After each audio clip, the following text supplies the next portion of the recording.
अस्सलामुअलैकुम दोस्तों, मेरा नाम है मोहम्मद हाशिम और आप देख रहे हैं MHF बर्ड्स। दोस्तों, आज मैं आपको एक बहुत ही अहम चीज़ के बारे में बताने वाला हूं, जिसको कैल्शियम ब्लॉक या चाक कहा जाता है। ये बर्ड्स के लिए इंतहाई ज़रूरी है और उनकी खुराक का एक अहम हिस्सा है। कैल्शियम के बगैर परिंदे बीमार और कमज़ोर होना शुरू हो जाते हैं। अंडों के ख़राब होने का ख़तरा बढ़ जाता है, क्योंकि कैल्शियम की कमी की वजह से अंडों का छिलका कमज़ोर हो जाता है और वो ख़राब हो जाते हैं। अगर अंडों में से चिक्स निकल भी आएँ तो वो कमज़ोर होते हैं, क्योंकि पैदाइशी तौर पर उनका कैल्शियम पूरा नहीं होता, वो एक्टिव नहीं होते और ना ही उनकी ग्रोथ अच्छी हो पाती है।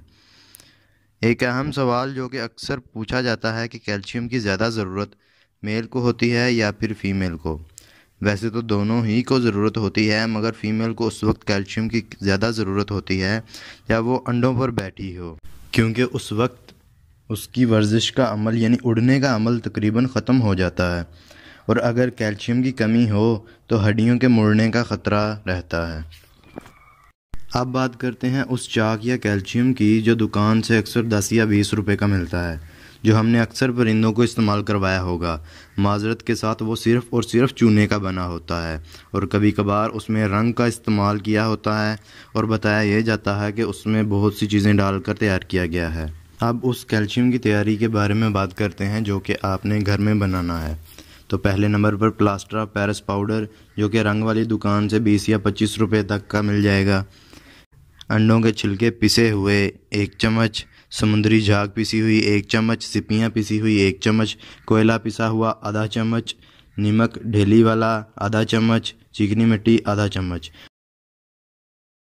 और उनके साथ 3 सिरप जिनको आप स्क्रीन पर देख सकते हैं। एक ढक्कन, आधा जग पानी लेकर प्लास्टर ऑफ पेरिस के अलावा बाकी तमाम चीज़ों को डालकर अच्छी तरह मिक्स कर लें, और आखिर में plaster of Paris Aahista Aahista करके डालें और हिलाते रहें। एकदम नहीं डालना, वरना वो सख्त हो जाएगा और जग में से निकालना मुश्किल हो जाएगा। जग में प्लास्टर ऑफ पेरिस डालने और हिलाते रहने के बाद डिस्पोजेबल ग्लासेस में भर लें, और जब वो ग्लासेस में थोड़ा सा सख्त हो जाए तो उसके अंदर लोहे की तार को डाल दें, ताकि केजेस के अंदर लटकाने में आसानी हो सके।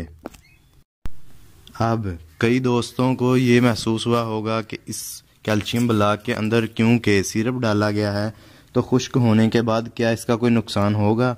तो ऐसा नहीं है। कैल्शियम की जो अफादियत है वो कम या ख़त्म नहीं होगी और ना ही कोई नुकसानदेह चीज़ बनेगी। अब आप खुद ही इस बात से अंदाज़ा लगा लें कि जो बाहर से सिर्फ चूने का बना हुआ कैल्शियम ब्लॉक आप इस्तेमाल करवाते रहे हैं वो ज़्यादा बेहतर रहेगा या फिर ये वाला।